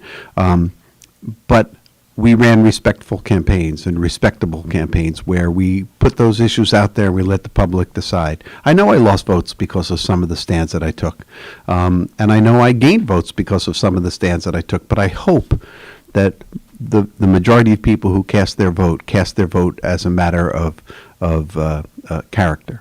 And speaking of that, I did read this morning that somebody who I serve with on the county legislature and who was a remarkable county legislator, a very bright man, brought a very significant issue to the fore. He and I ended up disagreeing vehemently on a particular issue, Jim O'Reilly, that he passed. And he was a great representative of Saugerties. He was a person who was one of the seminal people who got the Winston Farm Alliance up and running. And when he came to the county legislature, he brought his very common sense business sensibility to the budget process. I remember that specifically. And he spoke with passion and compassion on the floor. And for the life of me, I didn't know that we disagreed on fundamental issues the whole time we served. That's how well we got along then. Afterward, when he was a private citizen, he surely let me know where he stood. Right, and like Dave was talking about that ranked voting down in the city, hey, they're not going to really have any idea what's going on until after the middle of July, and then they may have to run another primary after that. Yeah. So, yeah, it's the point where they're trying to come up with a lot of different ideas of how to figure out who to vote for, and it's going to be tough. And the other question I had, Kevin, is why is it that you guys take the last minute to try to pass so many bills up in Albany? Like you said, a third of the bills you guys was passing was in the last 3 or 4 days. Right. That, to me, seems like you got the whole year up there. Why not spread them out to where you guys don't have to be there for 24, 48, 72 hours straight doing this stuff? So I can explain some of it, and some of it is inexplicable. The part that I can explain is that certain bills are routine, and they have to go through the process, and oftentimes they're not introduced until sometime mid-session or later in the session, and they still have to go through a process. And in that category, I'll include things like pension fixes, real property tax fixes, naming of highways. Oftentimes, they are submitted by the member of the legislature, go through the process, and then they're probably not ready to be taken up until toward the end of session. And then everybody does a little hurry up. Excuse me. Everybody does a little hurry up to try to make sure it happens in this session, not the other. So that's one reason. The other reason is there are controversial issues, and we kind of hope we can make the controversy go away. And we bring them through the committee process, we massage them a little bit, possibly change them, and finally we say this has to end at some point, and the closing of session is where that ends. So that's the second category of bills that I think are legitimately pushed to the end of session. It doesn't even come close to the number that we end up doing. The last category are the part I can't explain. Why are we taking up bills that are maybe controversial, and we know they're going to engender debate, but why can't they engender debate in February? Why can't they engender debate in April? Why do they have to engender debate as we're trying to close down session and figure out if there's anything important that we can't leave off the table for the coming 6 months before the legislature convenes in regular session again? So I agree with you, George. I don't know why we have to wait. I also, I mentioned this before, I'll mention it again. I do not think it's a good idea for us to be an overnight session. I think when it gets to a witching hour, we should close down and start up the next day, even if it means we have to bleed into the next week or the next week after that. Doing things at 2 o'clock in the morning doesn't make a lot of sense. So I mentioned earlier a debate that took place over a silly issue. And it was silly over the fact that it was debated. I think part of that was exhaustion. Part of it was the fact that people were like, okay, if we're going to be doing this at 2 o'clock in the morning, we're not going to Get our half a pound of flesh. we're going to get our pound of flesh, right? Exactly. So for all that, we got a lot That's what done. you're saying, though. We're only human after all, and even the best of us can only be productive for so long. And after a certain part, fatigue takes over, and you're just not going to be as astute or as sharp as you should be when you're considering those types of things. Right, and you may be more willing just to say yes, just to get out of there. And unfortunately, after 48 to 72 hours, I can't blame you guys. But here's the point to think. All the outside money that comes into elections and everything, right? Could you imagine what good that money would do if that was funneled to all the organizations that help people in need and poor people? I think that's a fair point. Throughout the entire country, the billions of dollars that's spent on elections to just to get out there and to raise the money and present one-sided views or lies and everything else. If that money was funded to the organizations that really, really needed it, imagine how that would do a heck of a lot of good out there. Absolutely. I want to address both points that you just raised. One is about the end of session and sort of capitulating just because we want to get out of town. I would venture to say, I'm going to suggest the opposite is true. If an issue was put to me at the end of session that I have some question about or disagreement with, my instinct is to say, we'll put it off to another day. Forget it. I'll just vote no, and we can deal with it another day. That actually happened on an issue that I was a strong advocate of at the end of session. The bill that came forth was incorrect, was the bad approach. And I just decided, I'll just vote no. I'll take it up later on. If it were the middle of session and I knew this was our one and only shot and that was it, I might be a little more hesitant to let it go. I'm a little more malleable mid-session than I am at the end. So the opposite for me is true. I can't say that for my colleagues. I think that the fact that we wait till the end, as I say, there's some legitimate factors and there's some less understandable factors. But either way, it's not healthy. Doing that many bills that quickly, having to do it overnight, takes away from the significance of each one. And I'll be clear. I mean, I think the significance of naming a highway is important. I think who we name a highway for and why we name that highway and the person we're acknowledging deserves a moment of consideration by the legislature and not a routine vote in the middle of the night. So even if it's something less significant than, say, a moratorium on mortgages or whatever, even something as symbolic is important to take up. On the second point, the money issue, there's no question it's the poison of politics. And how do we get away from it? We seem to be going in the opposite direction. We have people running for local office who have fundraisers. When I was a kid, when I first started out in politics, local people didn't have fundraisers. You kind of took a couple bucks out of your pocket, and that was one of the ways that they that you ran for office was, Mr. So-and-so was ready to put up $200 to get his palm cards. Oh, good, then he can be a candidate. And that's changed. And now people have, campaign plans, they have strategies, they have multiple attack mechanisms, and it's expensive. And the same is true when you scale it up. Think about running for Congress. Right. All the U.S. Senate, all president, the money that's wasted in those races are ridiculous. And Kevin, good luck. I'm glad you are who you are and the way that you campaign. And I also really appreciate the way that your office and your people helps veterans and what you have done for veterans over the years, especially the Vietnam-era veterans who perished over in Vietnam and finally being recognized. So thank you very much. Let's make sure they're not forgotten. That's for sure. And we really appreciate all you guys there. They're there every week and stuff, and they come on the radio and keep KCR going. So thank you guys. Have a great day, and enjoy the gorgeous weather outside. You do the same, George. Thank you for your call. Have a great Bye day. Now. If I could pick up on your point just for a second, because you raised this once before and it struck me. Congress, I think, exemplifies the demand and the need for campaigns finance reform in a way that just makes it plain. And you have folks that are running for Congress in the central part of the country coming to New York to raise money, and they have to raise an obscene amount. I think you said it was $10,000 a day. Oh, it's at least. At least. So you, in order to raise that kind of money, you potentially have to compromise your own beliefs. If you're in a secure seat, if you're in a seat where you're not really subject to challenge, you have to raise about $4,000 a day.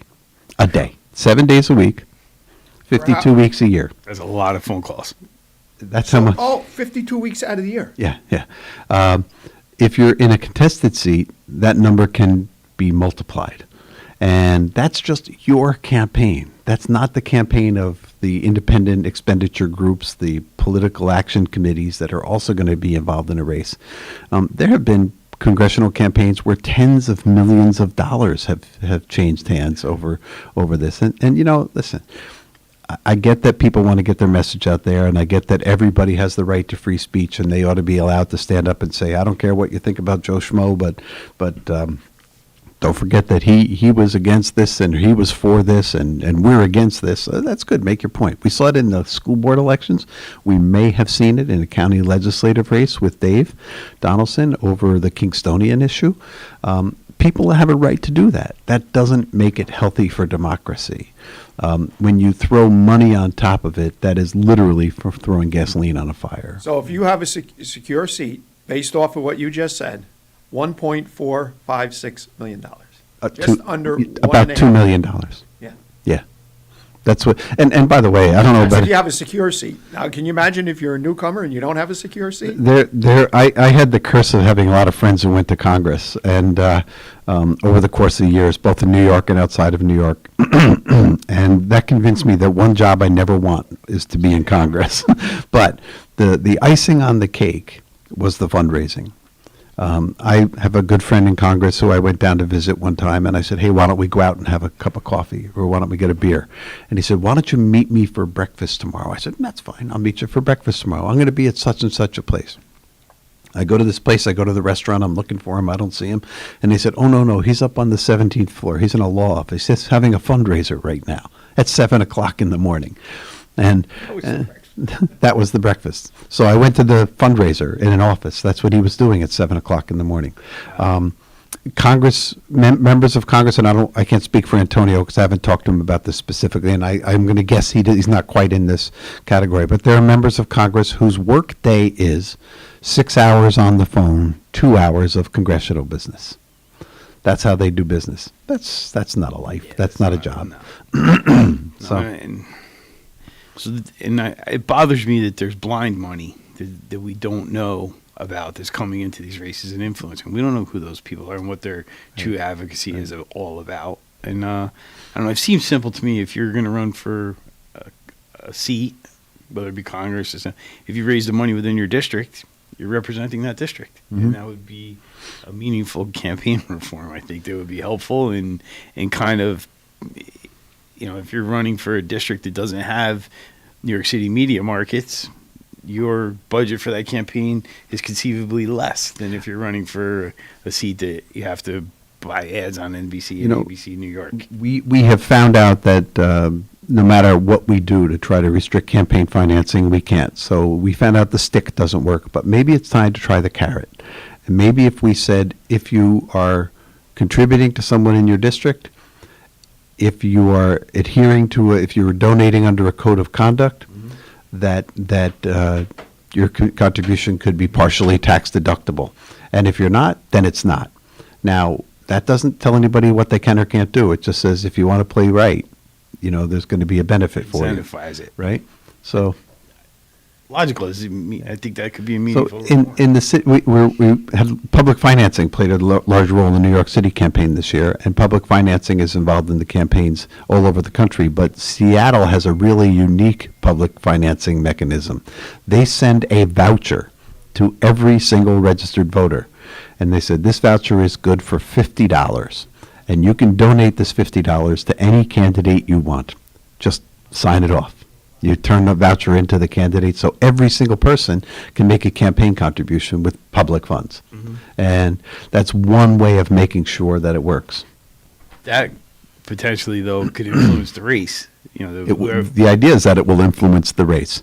And the idea is that if you can go out there and instead of going to, like in New York City, the big real estate interests, which is they've been a little low key in this campaign, but generally speaking, they're the number one contributors. If you can counter that by, hundreds or maybe even thousands of small donations from people who otherwise couldn't afford it, can't decide between the quart of milk and a campaign donation, but now they're being able to spend taxpayer money, then it makes a difference. And it's been an interesting approach, and Seattle is still looking at it to see how it works. Unfortunately, I guess some of the early solicitations first looked like tax bills, so people weren't opening them. And then the next ones looked like junk mail. They looked Publishers Clearinghouse giveaway. So people didn't open them. So there were people dumpster diving and going after them. Go back and get the $50 voucher out. Yeah. So, but there's, listen, whatever we do to fix it, make sure that somebody who wants to participate can participate. If they don't want to participate, I guess, uniquely in this country, that's your right. That's another means of speaking. But take a look at the 2020 presidential race. It had a record number of votes for President of the United States because everybody had a chance to vote. Had Donald Trump run in any other year, he would have had the most votes that any candidate for president ever received and won. But he had the most votes that any presidential candidate received and lost. Joe Biden had even more. Joe Biden had over 80 million votes. That's pretty remarkable. That means that when we want to participate, we can. Now, we saw that drop like a rock in the primaries this year, and will probably not match up what's going to happen in the fall. But if that means that the people who wanted to vote, no matter how they voted, for my candidate or against my candidate, if they exercise that right, that's a good thing. I agree. I love when we have substantial turnout. I think that's it's a good referendum on what policies are being employed and how they're impacting people. And if you don't hear from them, you just whistle past perhaps the graveyard or not. You don't know. So I think it's a vote. It's something we should cherish more than we do. We've been in a good position for so many years now. I think our generation somewhat takes it for granted that there was a lot of sacrifice and loss to give us the privilege we have. I often wonder what does motivate people to vote. What is the reason people decide to go out or don't decide to go out? Now, locally, we know what it is. It's a single issue, right? It's oftentimes a single issue. I'm for or against this. I was mentioning the late Jim O'Reilly. Jim got involved in elective politics because of the Winston Farm Alliance, and the Winston Farm Alliance was created because somebody wanted to put a dump in the middle of Saugerties, and that changed politics in your community completely, and it engaged people who were never engaged before but have remained so ever since. Well, I think it was the same case with his wife Barbara in getting onto the town board. Mm-hmm. So you're right. It was with the Winston Farm Alliance. That's right. Yeah. So you have issues like that motivates people at the local level. Same is true on a national level. If you think that immigration is a big giant issue, whether it's real or manufactured as an issue, you think it is and it motivates you to vote, then it motivates you to vote. The number one thing we know, and it goes back to James Carville, who's famous for saying, it's the economy, stupid, right? It's always the economy. How does my pocketbook feel is the number one way people vote. And I think, March mentioned it in the first hour, the existential threat that climate change offers is about to cross over that threshold where it is becoming a pocketbook issue, where people are recognizing the cost. It costs New Yorkers $27 billion a year because of carbon pollution.